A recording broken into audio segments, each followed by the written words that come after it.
Bonjour, je m'appelle David Goldstein, je suis avocat en droit immobilier depuis 20 ans et j'ai créé Resolve parce que je trouvais que mes clients m'appelaient trop et trop tard. Alors en fait, ils m'appelaient trop parce que, en gros, 80% des dossiers de recouvrement de charges de loyer, comme on voyait, auraient pu largement être réglés par une meilleure gestion du précontentieux.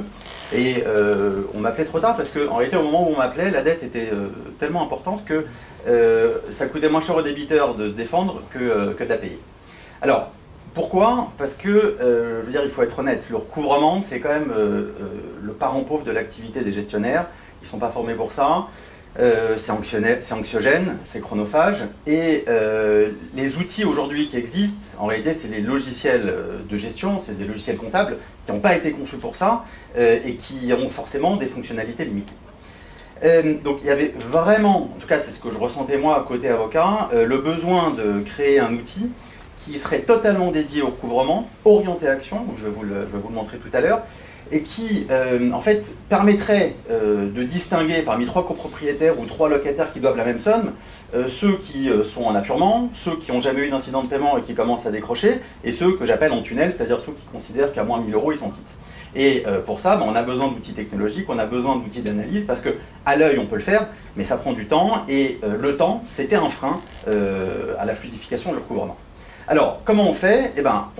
Avec aujourd'hui les outils technologiques, on analyse, on croise les données des immeubles, les données des débiteurs, on les publie, c'est-à-dire qu'on les affiche déjà, parce qu'aujourd'hui les logiciels comptables, c'est vraiment des logiciels à plat, quoi. La donnée elle est brute, donc on les publie, et en réalité on met à la disposition du gestionnaire les métriques qui vont lui permettre d'apprécier si la suggestion qu'on propose, il la valide ou si ils doivent la modifier. Donc les métriques, ça peut être le nombre de jours sans paiement, le nombre de jours du solde débiteur, des ratios, l'efficacité des actions, c'est-à-dire à quelle date, j'ai fait quoi, qu'est-ce qui a été payé depuis.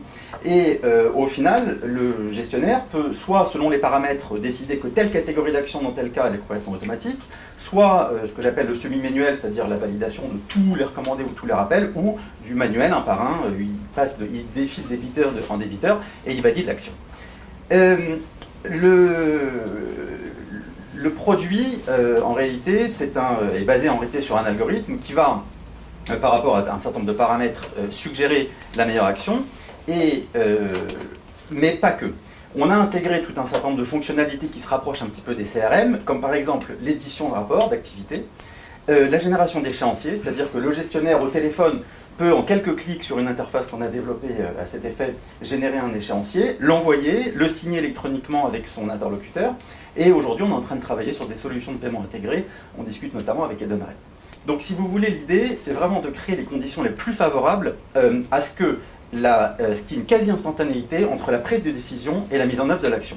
Parce qu'en fait, en recouvrement, on a un grand écueil qui est l'obsolescence de la donnée. C'est-à-dire que quand il y a trop de temps qui s'écoule entre le moment où l'action est décidée et elle est mise en œuvre, on risque de se retrouver en face d'une créance qui est payée. Donc, aujourd'hui, Resolve, ça fonctionne, puisqu'on a, comme je vous l'ai mis dans la plaquette, on a déclenché à peu près 600 actions depuis le mois de décembre. On a relancé 1 200 000 €, et les gestionnaires sont contents. Ils sont à jour de leur recouvrement. Et aujourd'hui, j'aurais aimé pouvoir aujourd'hui vous confirmer qu'on n'a plaidé qu'un seul dossier, mais en réalité, le jour de l'audience, le débiteur est venu avec le chèque, donc en réalité, c'était un dossier qui s'est réglé de lui-même. Donc, Resolve, à moyen terme, c'est l'apéisation de l'algorithme, c'est-à-dire que l'idée aujourd'hui, à l'instar de ce que font les agrégateurs de comptes bancaires, c'est de pouvoir offrir en service à différents acteurs, notamment les éditeurs de logiciels de gestion comptable aujourd'hui, la suggestion d'action, et c'est également le développement de nouvelles fonctionnalités, notamment sur le paiement, qui est une vraie problématique pour les administrateurs de biens.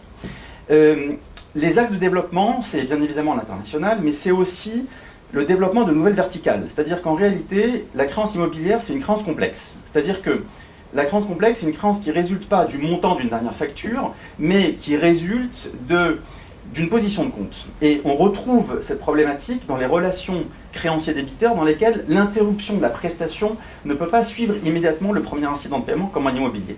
Et les autres verticales, c'est par exemple les franchises de loyer, les licenciés de marque et la location financière. Donc Resolve donc je me suis aperçu que les slides ne devaient pas passer, voilà. Donc resolve, voilà. Donc resolve. C'est fini.